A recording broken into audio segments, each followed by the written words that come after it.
Hello, my friends. Let's talk Nier Automata, the game that people are finally starting to talk about because a good number of people are finally finishing their playthroughs of The Legend of Zelda Breath of the Wild.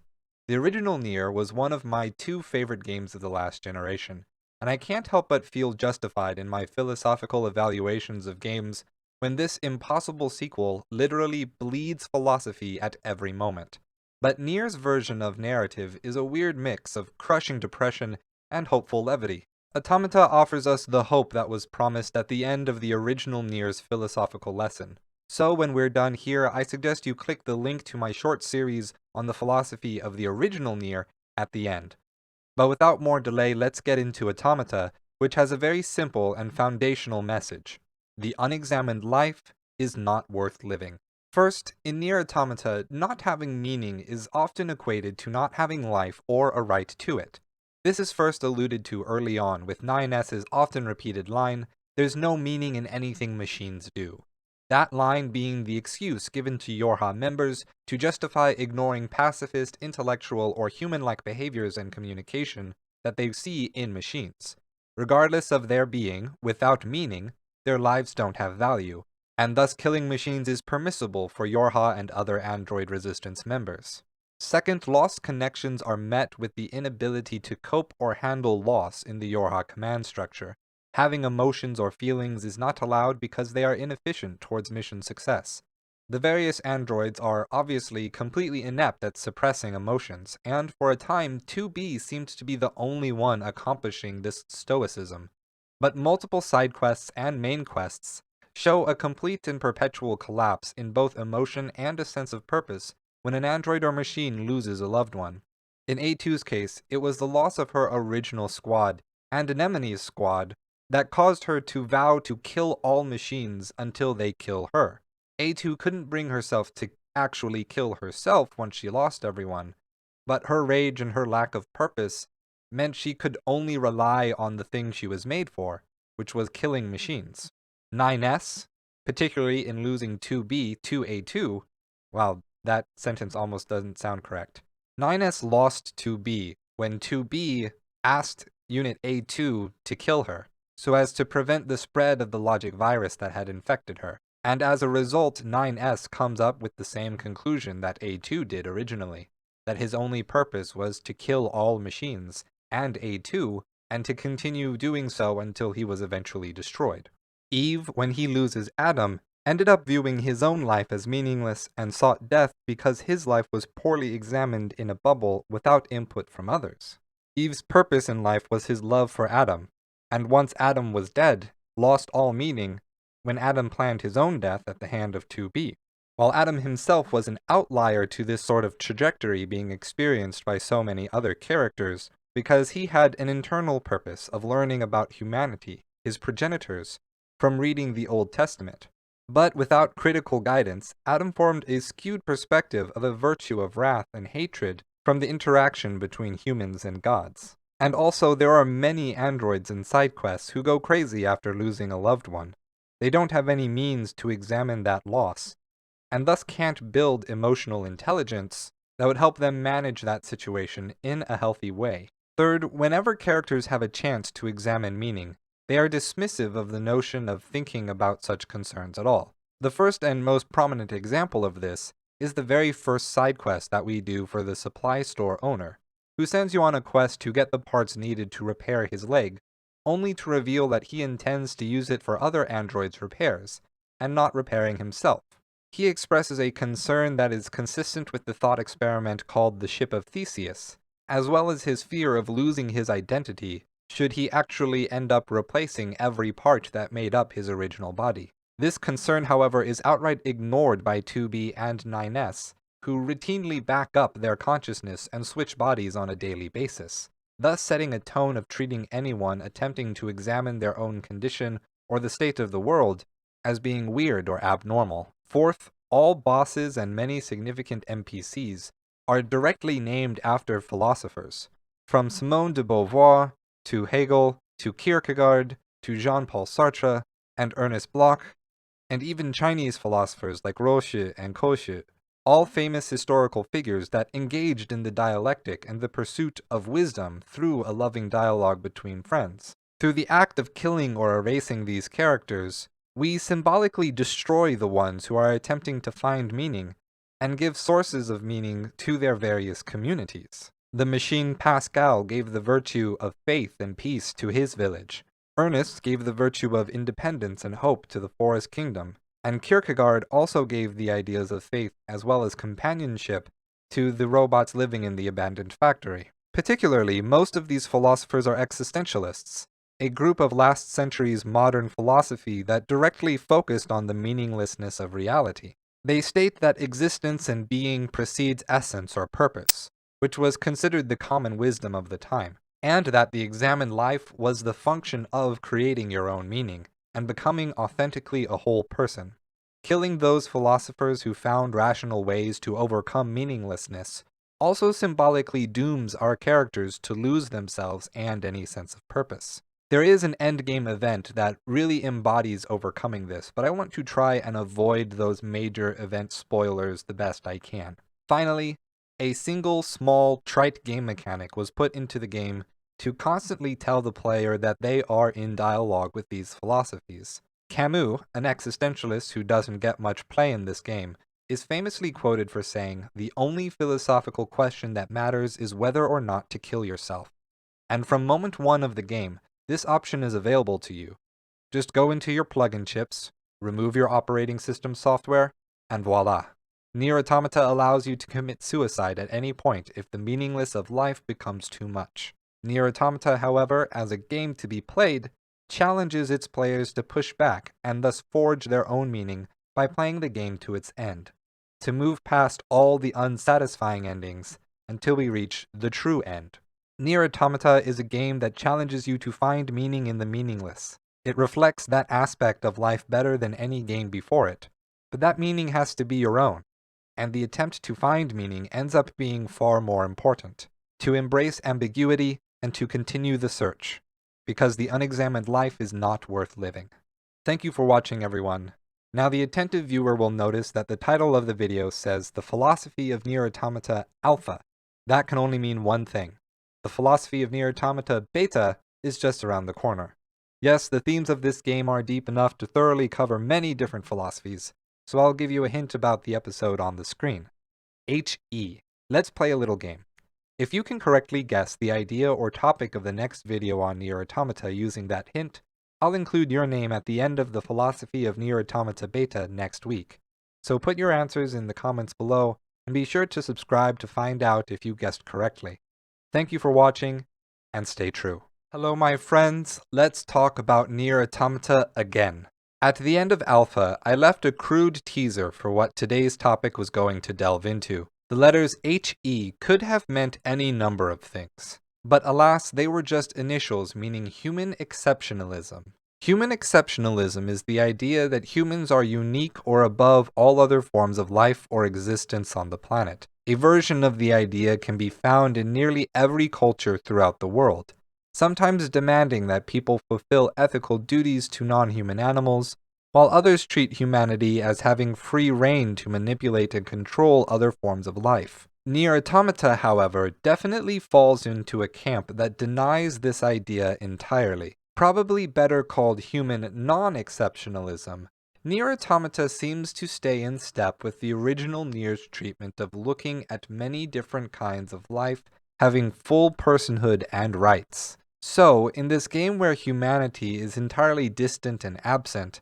how does Nier go about saying anything about humanity at all? In the very first moments of the game, we get to learn some of the background history that forms foundational beliefs and goals of the YoRHA project. Androids were made in the image of man, using pretty heavy biblical similes to accomplish this. The mission statement of YoRHA ends up equating humanity and the androids together. For the glory of mankind ends up meaning for the glory of ourselves, because of how similar androids are to humans. Because the mental life of a human and the androids are one and the same. Second, we see the game work on the long process of equating the androids to the machines. and not just in their obvious intelligence and ability to communicate being followed by the blind denial on the part of 2B and 9S. When we first go to the desert, we see an awkward scene of a large robot orgy, capping off a series of robots mimicking old human society. These robots, through sex, somehow find a way to give birth to a new kind of machine that is indistinguishable from androids, thus equating the machines and the androids. Third, through the final scene of Route A, we see 2B killing 9S's body once again, in an oddly erotic mounted position. This scene is directly paralleling the machine orgy in the desert. Once 2B and 9S's act is complete, 9S is reborn into one of the larger machines. These androids, through sex, give birth to a machine consciousness. In truth, 9S's entire mechanic of hacking into the machines and occupying their bodies fully equates the androids and the machines. Now, you may not buy that this final scene represents a sexual metaphor, but considering that Nier's story is no stranger to violent romance, particularly with Kaine's almost kiss scene as described in Grimoire Nier. But for an in-game source, the screen where the machine network forces 9S to admit that he wants to fuck 2B nearly immediately precedes this final fight in 2B's Route A. So at this point you'd think that we would probably be finished, but not so, because there is a fourth kind of life to consider here: animals. The first non-machine characters that can be killed in the game are the flock of birds that are shown flying away from the abandoned factory. They can be shot down with pod bullets, and at any other point in the game, can be killed in the same way. When we first get to the ruined city, 9S reports that the machines are oddly non-aggressive, and that the plants and animals have strangely grown to immense size. To many players' surprise, the moose and the boars that occupy the field would easily attack any player that approached too quickly. Since the riding animals of the game consistently go up in level with the player, and since they boast a much heartier health bar than the machines, they make a formidable early game enemy. But why include animals at all? Are they just a remnant from Nier's past? Well, my friends, I think you might underestimate the ludonarrative resonance of this franchise if that's what you think. For one, philosophers like Descartes referred to animals as automata for lacking in the rationality we think defines the human brain. There is a particular chain of side quests that start when you discover a hidden stable being run by a mysterious machine in the forest, the final quest being to go stop a disturbance that has been threatening the animals. This disturbance turns out to be a machine that believes itself to be a moose, and leads a pack of moose which will quickly kill without mercy. 9S asks, "I wonder why it's okay to kill some animals and not others." This questline equates the machines with animals, and by extension equates humanity with the rest of animal kind as well. 9S's question becomes more important with this realization. Humans, androids, machines, and animals are all on the same level. None are exceptional to the rest. Animals kill other animals, androids and machines kill each other, and humans are no different. But what does accepting this human non-exceptionalism mean? As equals, is it thus our duty to never kill another living thing? Or are there no duties at all, because the state of the world is a state of war, and none of these other beings will guarantee your peace or your life for you? When we are all automata, the burden of finding meaning as a rational animal becomes far more rigorous, nuanced, and heavy. Thank you for watching, everyone. I hope you liked this video even a fraction of the amount that I loved Nier Automata. If you did, consider supporting my channel by subscribing and maybe take a look at my Patreon page as well. And as always, stay true. Hello my friends, let's talk about Nier Automata. I finally got around to playing the DLC, which is something I normally never bother with. But Nier is a very important game to me, my favorite game series of all time, so I bought the DLC firstly because I wanted to see the content before the Let's Players I'm watching get to it, and secondly to support the existence of this game. What I was expecting were a few arena fights, ending in the rumored battles against enemies that represent the developers of the game. And what I received was yet another intuitive narrative that betrays its depth. I am obviously going to be talking about big spoilers from here on out, so you're on notice. For these side stories, the game's question of whether the machines have emotions, intelligence, or lives of their own are settled as an obvious yes. So instead, they are focusing on a few isolated social developments among the machine societies and the android resistance group.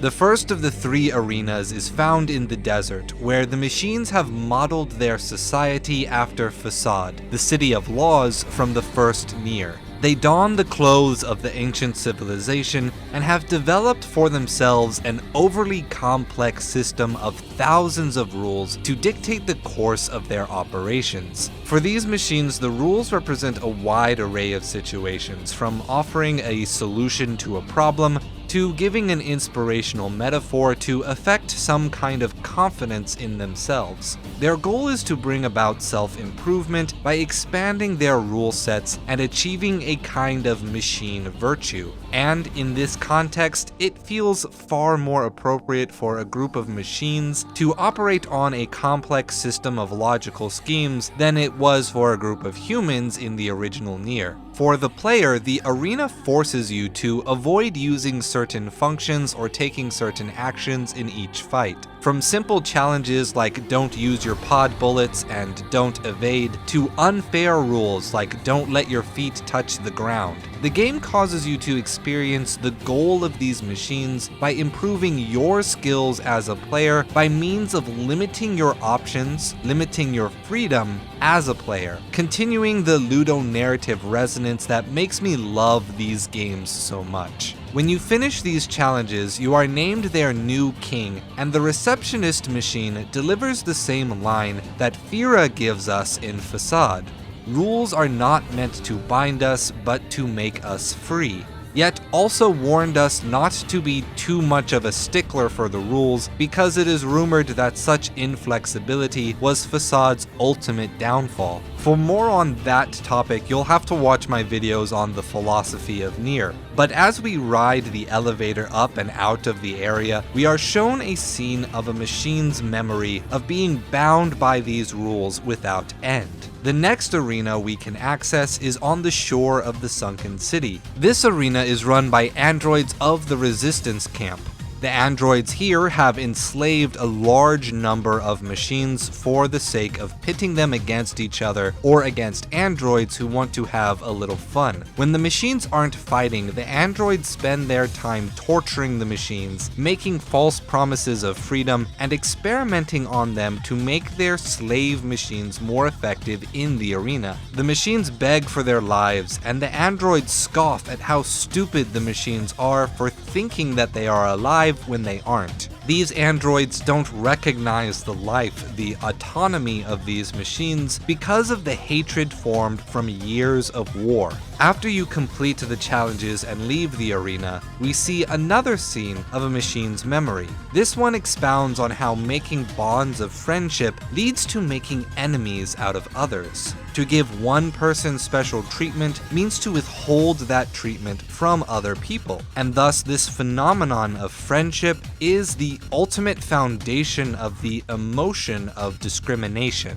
Now, I took a small issue with calling discrimination as a distinct emotion because it is normally and correctly, in my opinion, talked about in terms of being a cognitive faculty. However, what we refer to as discrimination in the sense of a social phenomenon is not just the use of the cognitive faculty, but also the addition of fear, hatred, and resentment. Since the machines are used as foils for single isolated emotions, it makes sense in this context to unify the idea of discrimination in this way. If it is discrimination that allows us to recognize some people as friends on one end and others as enemies, then it is implied that it would be best not to take either position. no friendship, and no discrimination. We leave the sunken city seeing these androids as deeply evil and disturbed. But before we can turn our hatred toward them as a unique class, we come to the third and final arena in the Forest Kingdom. This arena is specifically for 9S, as the only way to enter is to hack into a machine body and do battle with other machines. They do so not in accordance with rules or with following a sadistic resentment, but for the pure goal of becoming more powerful. Among these machines is plenty of thumos, the drive for greatness and honor. But there are also machines that don't want to participate in the fighting and yet are still required to.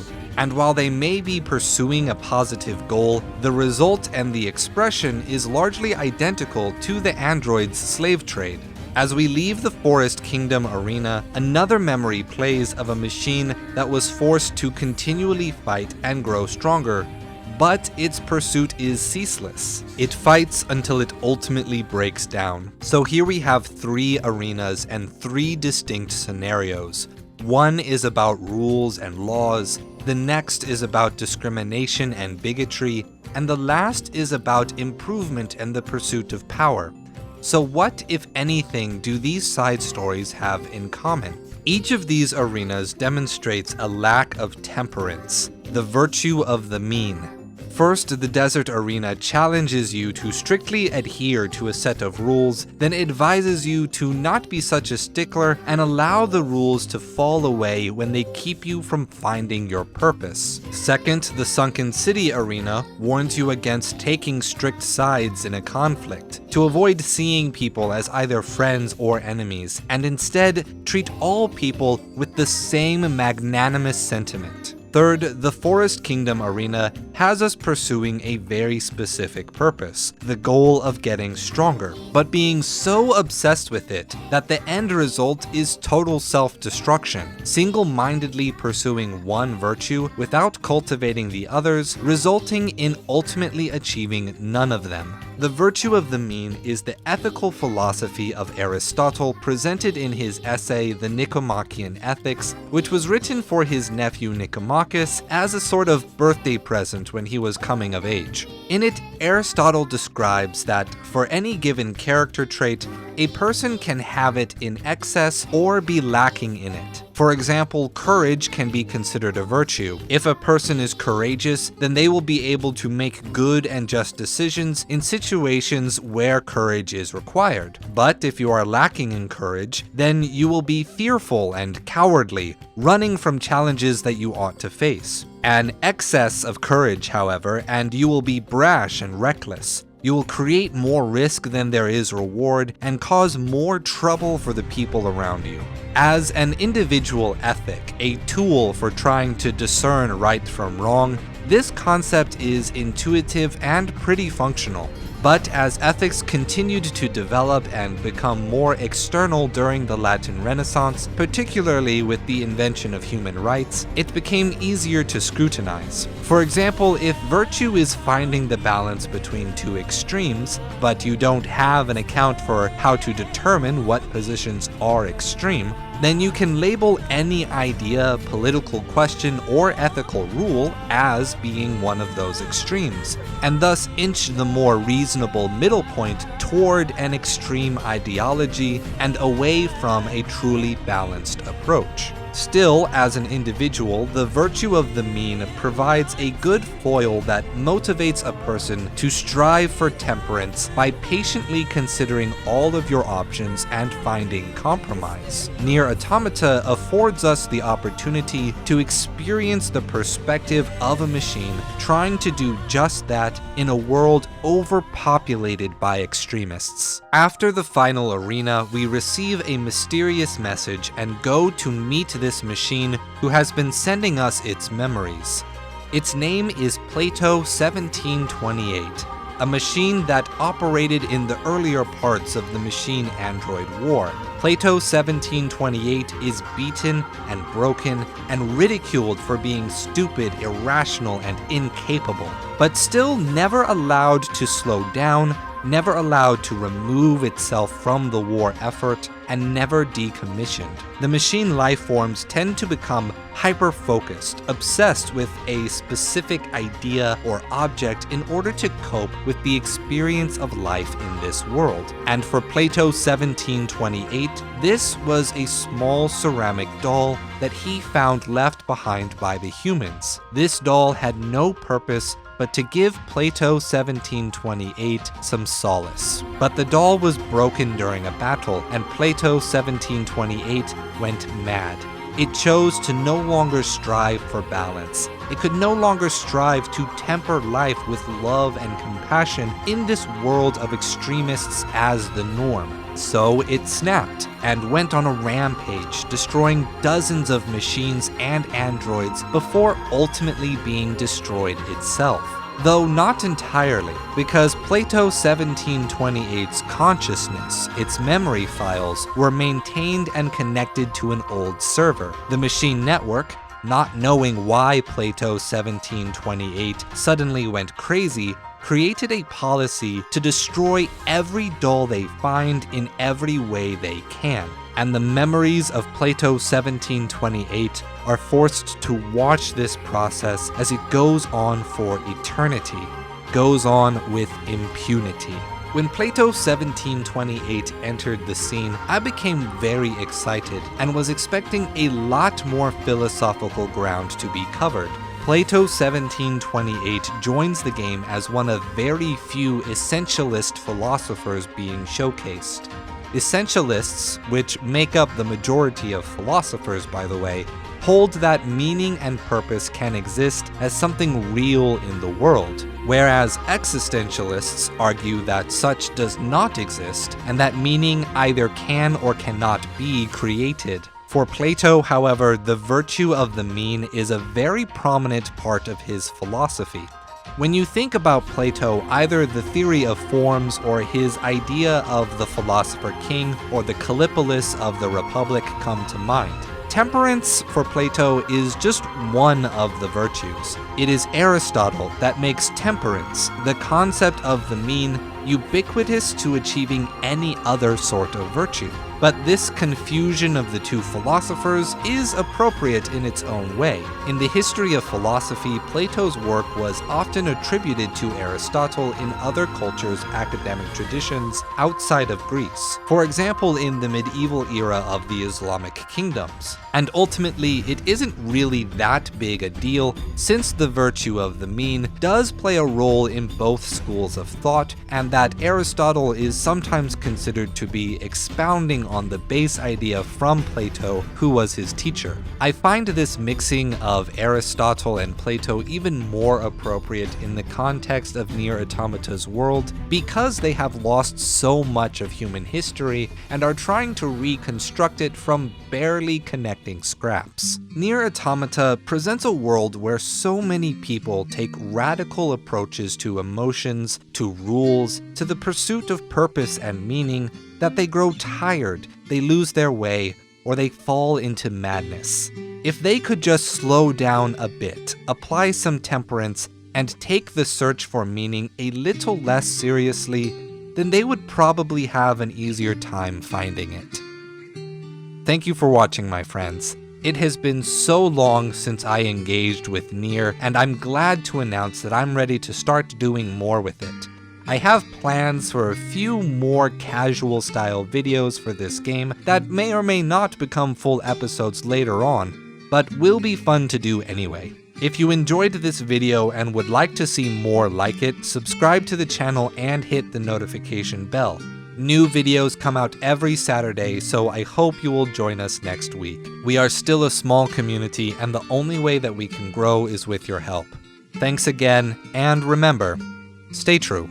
Hello my friends, let's talk about Nier Automata, and specifically about the execution of feminist philosophy in the game. Now slow your roll, Mr. Man, I hear you say from the other side of the internet. How can a game that by default positions the camera for an occasional upskirt peek at the main character's famously large booty be a work of feminism? And that is fair. This game is rife with textbook definition male gaze, and as I explained in my previous analysis, The Philosophy of Nier Automata Beta, more than a year ago, this game doesn't shy away from using sexuality as a metaphor for existential struggles. But let me give a short case before we really dig into the heart of this topic. First is that the game forces the player to think about the agency of 2B thanks to the animation where she forcibly swats away the camera and looks angrily at the player if the camera lingers at her skirt. Second is that around 2/3, if not more, of the game's duration passes the Bechdel test, with the majority of the dialogue between female characters and almost none of it about male characters or their position in society as men, even going as far to present a short lesbian romance story on the part of 2B's operator 6-0 without any eroticism whatsoever. Third, while it is true that you can self-destruct in order to reveal 2B's bottom, the same is possible for our male protagonist 9S, where you can detonate his shorts to reveal some boy thighs and skin-tight spats. So there is a little erotic fan service for the ladies who like the yaoi fiction dynamic of the seme-uke personalities. And 9S is definitely an uke. I will admit, after becoming so accustomed to seeing 2B's thighs whenever playing, moving around as 9S felt wrong if I didn't take a moment to give him the same amount of liberty. Why do we have to wear undergarments? It's such a hassle. The records claim humans covered their crotches as they went about their business. Revealing one's genitals was seen as problematic. So just be quiet and wear them already. So all that said, I think it is fair to say that Nier Automata definitely has the equality of the sexes in mind. But the real heart of the matter lies within the first boss of the main quest of the game, Simone de Beauvoir. Simone de Beauvoir is a French existentialist philosopher of the 20th century. Though she was an accomplished existentialist in her own right, it is often joked that her work, The Ethics of Ambiguity, is the only way to understand her colleague Jean-Paul Sartre because of how impenetrable his existential writings were. Nier Automata even made this joke, as Jean-Paul's side quest starts by the machine that floats next to him suggesting that if you want to understand what Jean-Paul is saying, that you should go talk to his followers instead. Simone de Beauvoir is more noted nowadays for her contributions to feminist political theory, though it seems that even education in feminist studies begins with The Feminist Mystique by Betty Friedan, who was influenced by the writings of Simone. In particular, de Beauvoir's book, The Second Sex, outlined a genealogy of feminist writings. If the feminist mystique is marked to be the animus to second-wave feminism, then Simone and The Second Sex are the heart and soul of the first wave, made explicit and clear.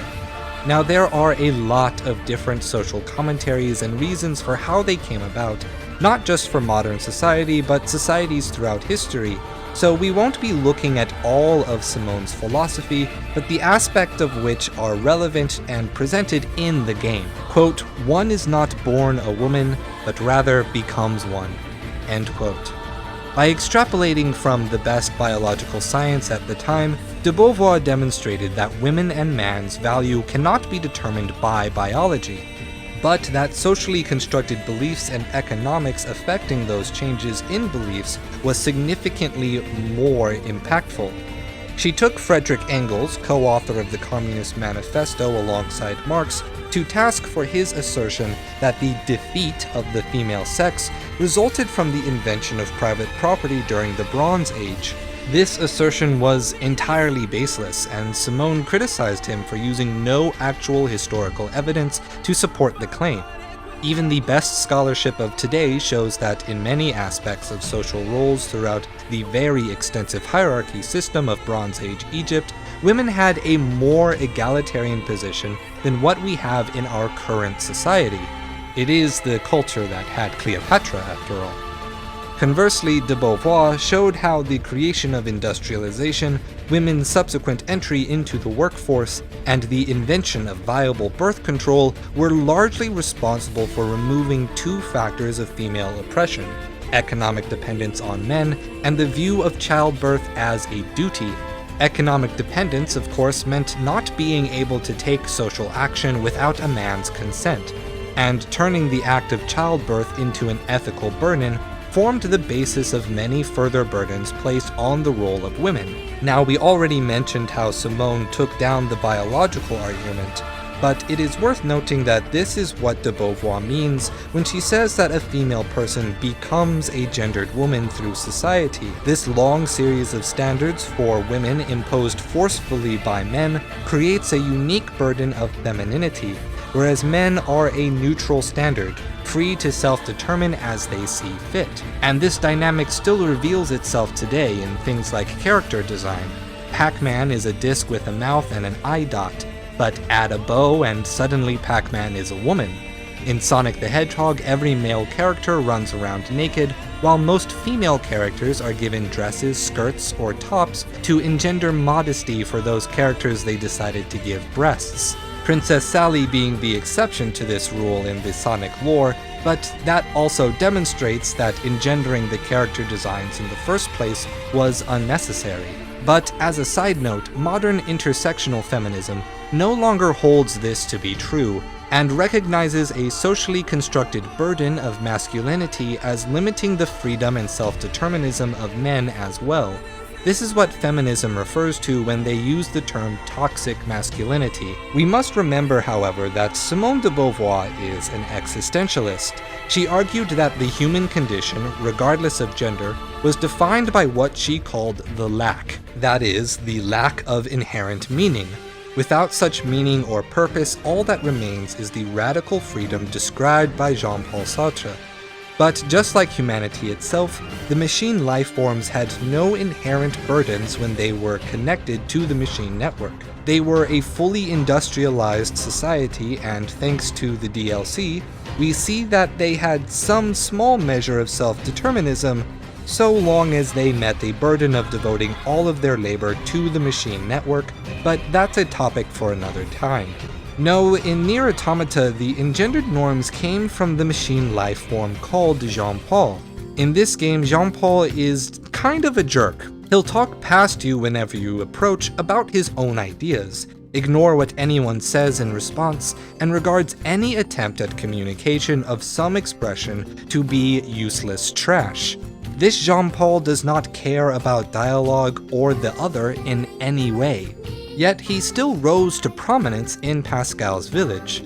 Some machines wanted his respect and his attention, and thus in learning from the limited history the humans left behind, some machines saw the burdens of beauty created by femininity as a method used by humans to garner attention, but without that knowledge that there was no such need to garner such attention at all. Thus, the machines started to adorn themselves with the tokens of gender, recreate the social norms of gendered matrimony, and even instill the duties of sexual reproduction in the minds of machines that took on the role of children. Well, machines can't really make children. Neither can androids, now that I think about it. To be? Little help here? Huh? You're the chatty one. Work it out. Oof. Which was an aspect of de Beauvoir's commentary on how femininity is indoctrinated in young children as we limit what sort of play and interests are proper for girls, by making them play with baby dolls or dictating how they should fold their legs when they sit. Such methods I saw firsthand when I worked as a teacher's aide in the public schools, so I can attest to its truth. But if it is such a proper representation of the gendered norms, how can we say that Nier Automata is a commentary of feminist philosophy, and not just committing these same tropes found in other media? For one, there is the story of Simone the Machine Lifeform, whose pain and suffering in pursuing the misguided concept of gender norms resulted in mass atrocities committed against machine and android alike when she couldn't win the attention of Jean-Paul. And also that across all of the machine societies presented in this game, one factor remains true. Machine lifeforms do not fix or improve upon the flaws of humanity, but rather they repeat humanity's mistakes at an accelerated rate. And thus, despite the character of Simone not being fully represented as the deeply intellectual and influential existentialist that she was, the social and economic influences that exposed the sensibility of her feminist philosophy were done their due justice. Yoko Taro's games have never shied away from discussing themes of sex and sexuality. They neither reject these weird impulses we have, nor leave them without scrutiny or commentary. Simone de Beauvoir is one of my favorite philosophers, and the prominence with which her philosophy is showcased in this game makes me appreciate it all the more. Thank you for watching, my friends. I decided to have a little contest for my Nier fans in this video. Attentive viewers will have noticed that at one point angelic script went across the screen. The first viewer who can translate all of the script and leave it in a comment below will get the opportunity to decide what philosopher in Nier Automata I will be covering next. So make sure you comment with both your translation and your request. If you enjoyed the video, make sure to subscribe to the channel. There are new videos that come out every Saturday, so you don't want to miss it. Ring the notification bell so that you can get updates about when they publish, and if you could, hit the like button as well. The like button is the single most effective way this channel has right now of getting the video in front of other like-minded people who might be interested. So I really appreciate every person who takes the time to hit the like button. Thank you again, and remember, stay true. Hello my friends, after a long wait, let's return to Nier Automata. In the last video, we discussed the philosophy of the existentialist Simone de Beauvoir and how her contributions to feminism are expressed in this game. Within the episode, I hid a secret message which was successfully deciphered by Luxa-kun Anonym, who won the right to choose the next philosopher in this series. Pascal, the pacifist leader of the Machine Village, was chosen. There is another secret message in this video, but it's a bit harder than last time. Pay close attention. Of all the machine life forms in Nier Automata, arguably none have a larger presence than Pascal. We talk with him, fight alongside him, and we often come to care about the things he tries desperately to protect. He even makes for a fifth playable character in the game. Upon replaying the game, I was immediately impressed with how subtle the philosophy of Blaise Pascal was integrated into Machine Pascal's speech and mannerisms. So, before exploring Pascal the Machine, it is important to understand the man who inspired the character. After all, the only way to understand someone is to get to know them. Isn't that right? Blaise Pascal was born in Clermont-Ferrand, France, 1632, but due to the political mores of the times, Pascal's family frequently moved. Blaise was born a sickly child and needed constant in-home nursing provided by his sisters, Jacqueline and Gilbert. His fame lies not in philosophy but in mathematics and science. His work, Traité du triangle arithmétique, was perhaps the first European treatise devoted to exploring what is now called Pascal's triangle, and applies it to use in probability theory, which refers to mathematics governing games of chance and gambling. The triangle graph was not invented by Blaise, however, but rather precedes him by 18 centuries. The Indian mathematician Pingala created the formula that is used to build the graph. It was further explored rather thoroughly throughout India and China through the 13th century with the work of mathematician Yang Hui during the Song dynasty. Needless to say, Europe was playing catch-up in the world of math, given that the formula was first explored in the 14th century France by Jewish mathematician Maimonides. Blaise Pascal during his life would be hard to classify as a philosopher. He saw no recognition and few publications in math and science. Only after his death at the young age of 39 did other mathematicians take notice. Blaise never published a work of philosophy either. The Pensées, the same book that we attempt to deliver to Pascal in chapter 14, rather than a coherent piece, was a collection of fragmentary notes and personal letters, often hastily scribbled in the margins of a page, and then popularly published by Blaise's supporters after his death. yet he was still a contemporary of René Descartes, who is often marked as the first scholar of modern philosophy, and Pascal's wager offered a wholly unique and mathematical approach to the issue of belief in God. Debates around Blaise became foundational to Enlightenment thought. Yet during his life, science and philosophy had failed him, but he found support in the Catholic Church. As his sisters became unable to support his health needs, he came under the care of a nun convent that was influenced by the Jansenist sect of Catholicism. Blaise became disillusioned with rationalism and empiricism. He adopted the tenets of Jansenism and thus saw the scholarly pursuits as a kind of lust, a fetish for the baser material world.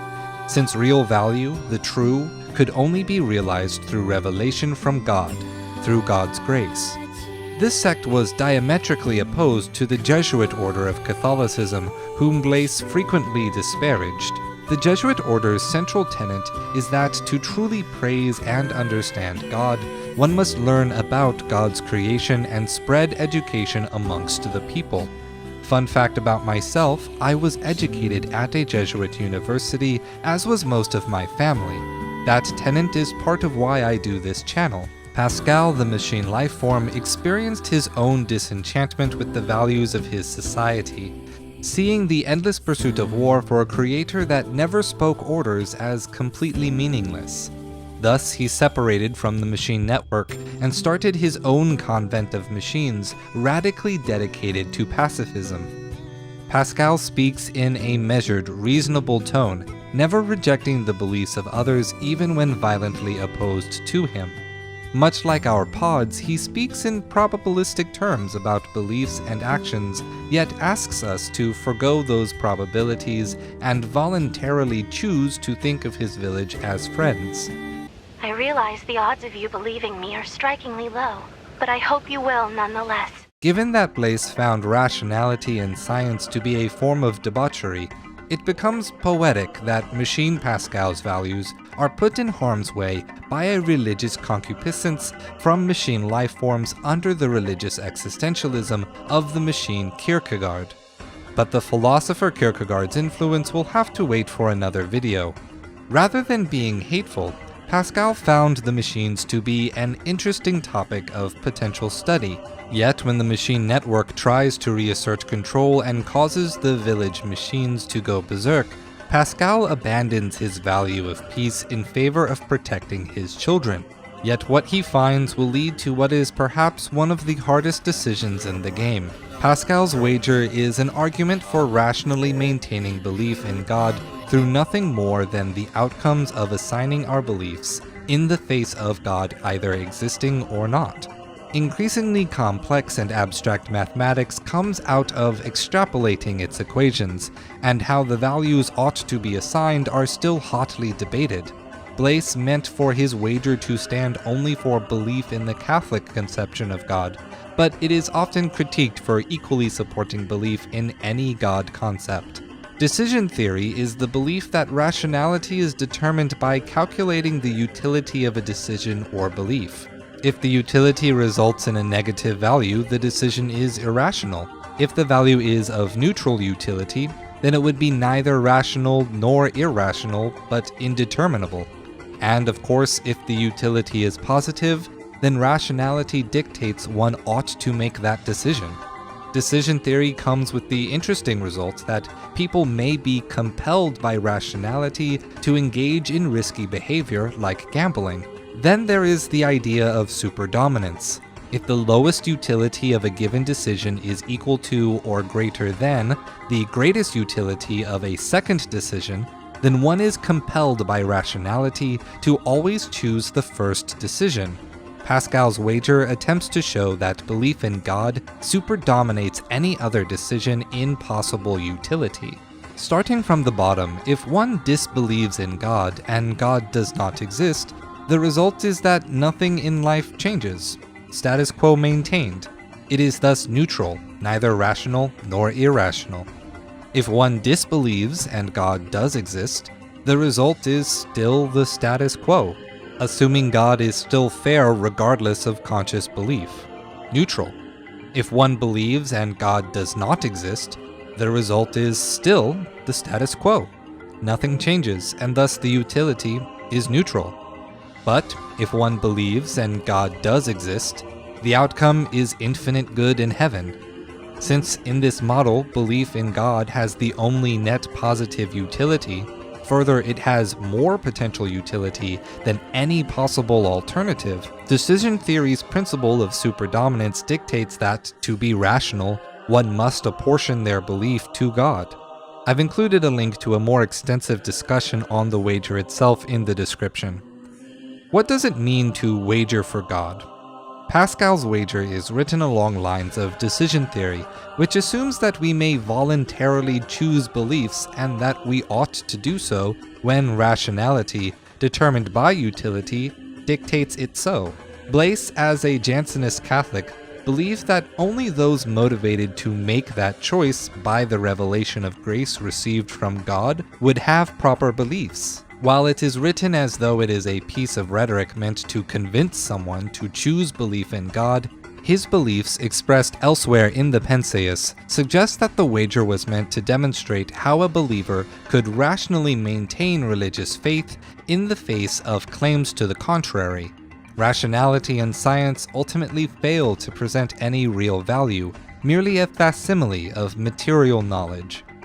In light of this, some have tried to view Blaise through an existentialist lens, despite him predating the existentialist movement by nearly 3 centuries.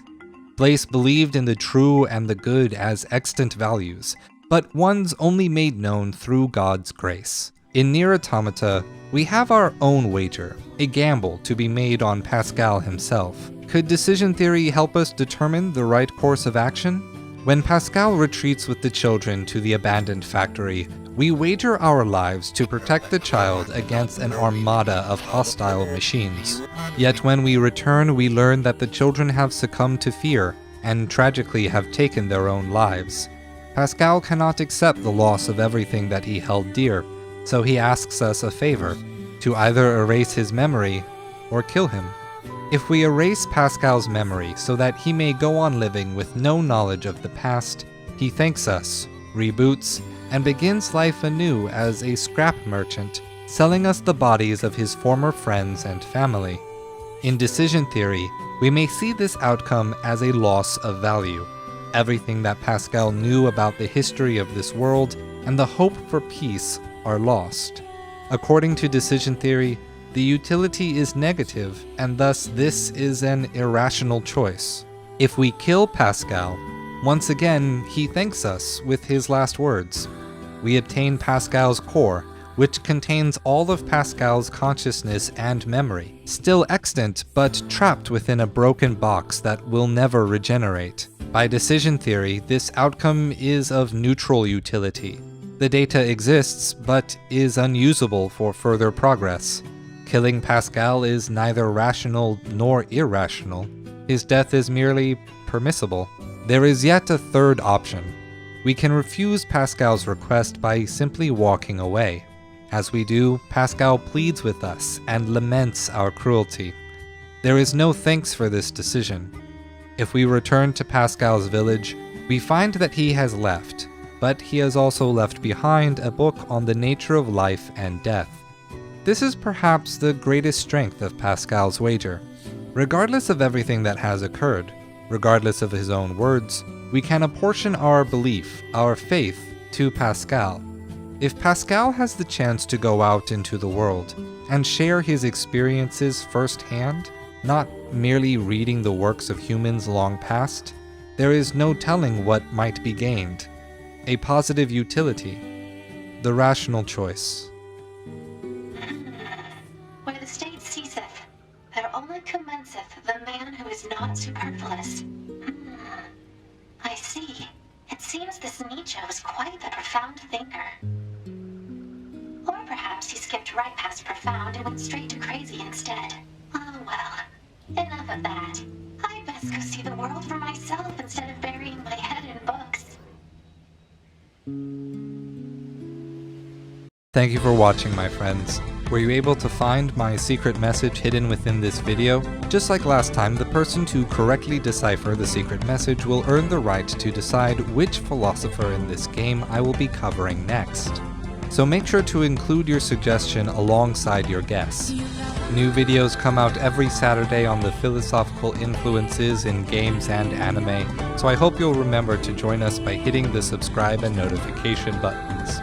Feel free to ask any questions in the comments and I will try to address them in a future video. Thank you again, and remember, stay true.